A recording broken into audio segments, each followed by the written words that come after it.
Water is fundamental to human development, from drinking water and sanitation to agriculture and more. You listen to Water Stories, a podcast series where you will learn everything about securing water, energy, and food security for all of us.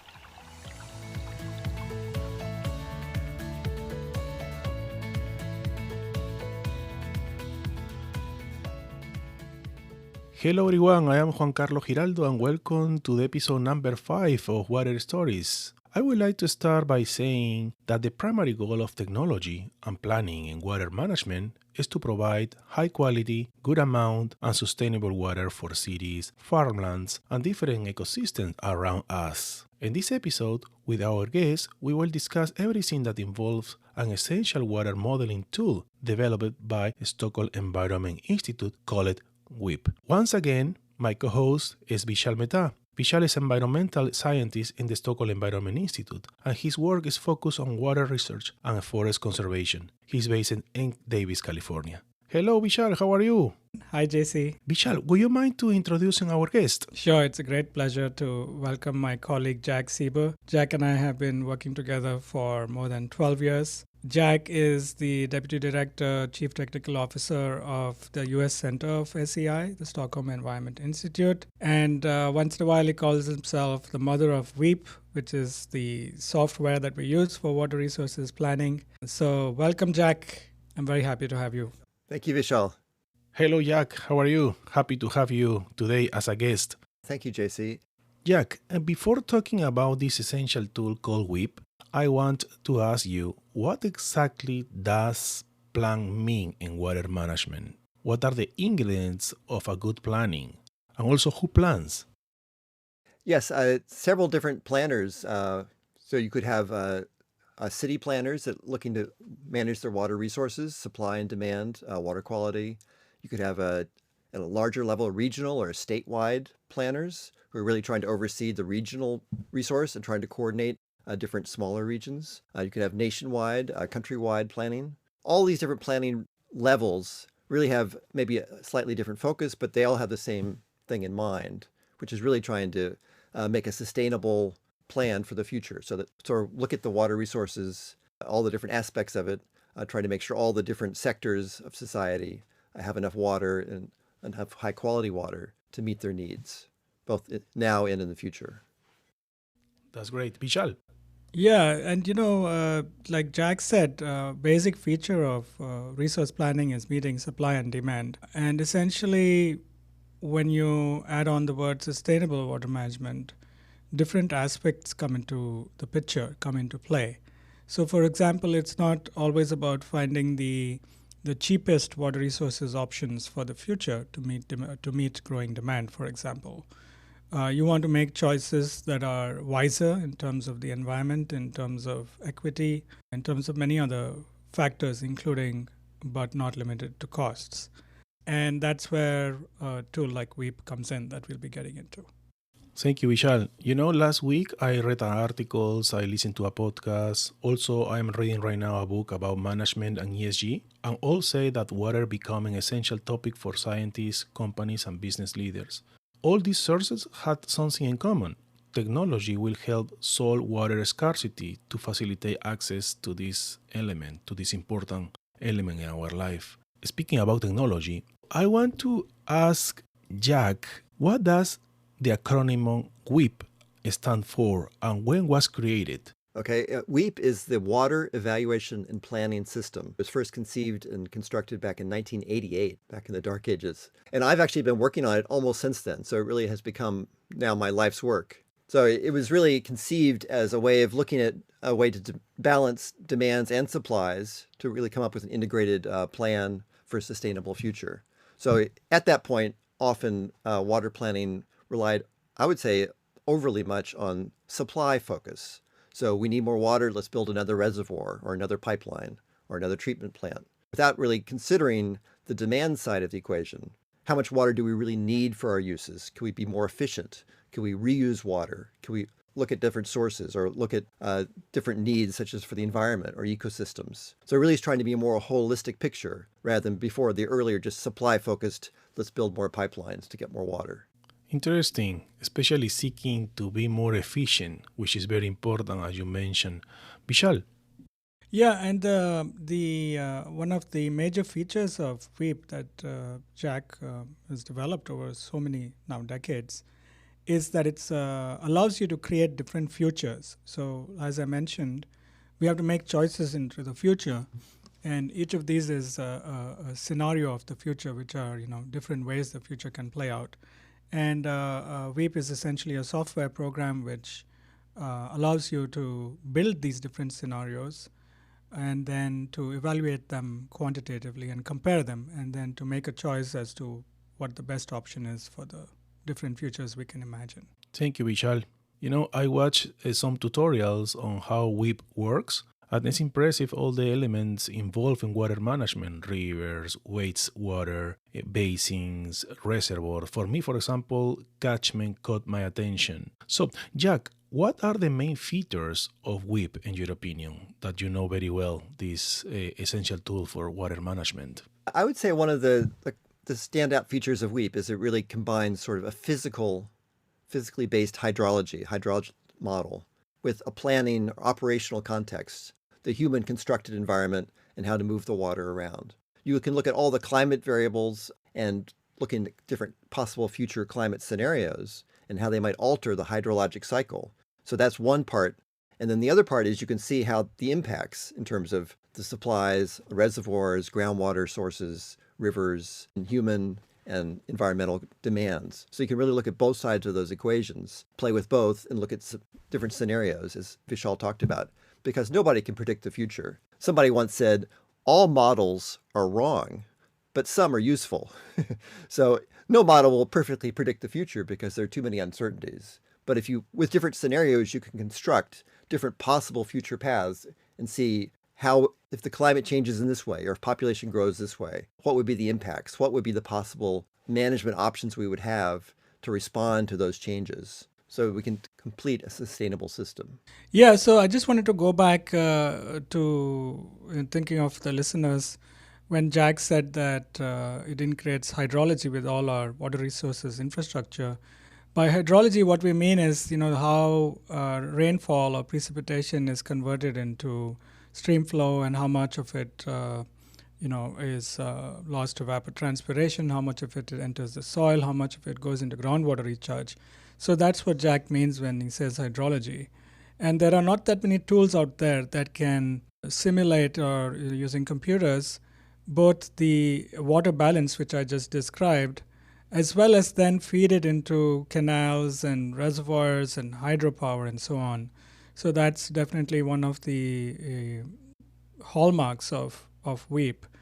And the second one is that it's a very transparent system. So, it has a graphic user interface that you can easily work with. Thank you, Vishal. Jack, WIP as a tool is used by research and planners in organizations around the world, right? With more than 28,000 users in 180 countries. Any particular situation in any region around the world that has caught your attention during these years that you would like to share with the audience? Certainly. Yes, WEAP is really used in many different countries and states around the world. Many countries have embedded it into their planning process. Yes, we have many projects in Latin America, but also in other parts of the world: South Korea, Jordan, Germany, many countries in Africa, many states and cities in the United States. So the state of California has adopted it now almost 20 years running as one of their essential tools for water planning. So every 5 years they come up with an integrated water plan, trying to look into the future and come up with different strategies. But Jack, any particular example that you would like to share with the audience that you remember and cross your mind right now? I think California is probably one of the better examples in my mind of a very large system. Very sophisticated planners, been working on this for decades. I mean, over 100 years. There's not much water in California, so they've had to be very ingenious. And they've been using WEAP, and it's, like I said, it's part of their process. So they've been using it, looking at different climate futures, looking at different reservoir operation policies, looking at different ecosystem requirements and different regulations and how that might impact farmers or cities. I think it's really been a key part of the the California state water planning. So I think that's one of the impacts. For me, it's one of the standout stories of how WEAP has been useful in the real world. It's not just sort of an academic exercise, but it really, I think, is useful as a decision support tool to planners and policymakers. That's interesting. Vishal? In addition, what Jack mentioned is that it's a tool, right? So we use it, SEI staff uses it in wherever we're working in building collaborations, collaborative water resources planning and modeling using this quantitative tool so that people can see whether you're farmers or planners or city residents or whoever you are in a particular region, we can have a common basis for making decisions instead of doing mostly qualitative work. So that's one of the key things to remember is that we actually use it in a very formal collaborative planning exercise and mode. That's one of the things I wanted to point out. And the other thing I wanted to point out is that it's one of those tools which you can build a water model for your own house. You can do a demand and supply kind of analysis using it from the scale of your own house to a city to, as Jack mentioned, river basins and countries. So it's very scalable that way in space. And I also wanted to mention that some of us, including Jack, are always innovating. We are trying to use climate change projections from the IPCC to embed into the tool. And we are also, a very nice example is that we are also now trying to use it in forecasting mode. So not just planning itself, but also using climate forecasts like you hear about on the news and so on, especially given that the West is in a deep drought and has been for a long while. Great insights, Vishal and Jack. But how WEAP can help water management for future scenarios, for example, would involve policymakers, business, and society itself? I can give you a concrete example of how the types of analysis and types of decisions and impacts can come up. So constructing a scenario where you've got all the different aspects of the water supply system, reservoirs to store water above ground, underground aquifers, the hydrologic cycle driven by climate, human needs for agriculture or industry or for drinking water, ecosystem needs. So layered on that model of the current situation, you look at future projections of how climate might change or population grows or different agricultural patterns, and think about how much water will we have? Will we have enough water? And often the answer is no, at least with the current system and the current strategies. That's not even taking into account ecosystem needs, which often are shortchanged now. So trying to think about different policies. How can we change the way we operate our reservoirs? How can we change our irrigation practices to be more efficient? Maybe we can't have as much land under irrigation as we do now. It's not sustainable. So all these are different things that could be impacted by what the model says could be happening in the future. So do we have to change our policies, change how much water we give to the farmers, or change the prioritization so the cities have priority over the farmers perhaps, or we change which crops we can grow. Some use too much water for the impact. So those are the types of decisions that could be made. Yes, and to make it even more concrete, what Jack said is that the planning context, I think, is what you're asking about, right? So, for example, I'll tell you right now, I live in Davis in California, which is in Yolo County, and we are working with stakeholders here in this county using a WEAP model under the SGMA Act, which is the Sustainable Groundwater Management Act. If you remember, we had another podcast with Chuck when he was talking about it. Essentially, the act is the framework for the planning, the law. The law requires that every basin or so needs to come up with a sustainable groundwater management plan because groundwater has been overused in California for a very long time. Now, because the law requires every part of California to implement this plan and show how will your groundwater resources be sustainable into the future, that sets the planning stage, right? So now we come in with the WEAP model, which says, okay, well, in droughts in California, farmers use a lot of groundwater. That's not good for the groundwater resources. Well, what are our options? Can we recharge that groundwater with excess water in the winter if there are floods? Those are the types of scenarios we can start building But the drive and the framework to get into a planning exercise is coming from the law. So it's required by law. I remember when I spoke with Marisa Escobar, and she said that this tool will help policymakers look the big picture, and to make the decisions. Jack, where people, for example, can reach more information about this essential tool, which is very, very interesting, and it's a good thing because came in a lot of language, Spanish, Portuguese, German, English, of course. But where people can find more information to learn more about WEEP. Thank you, JC. The starting point would be the WEEP website, which is weep21.org.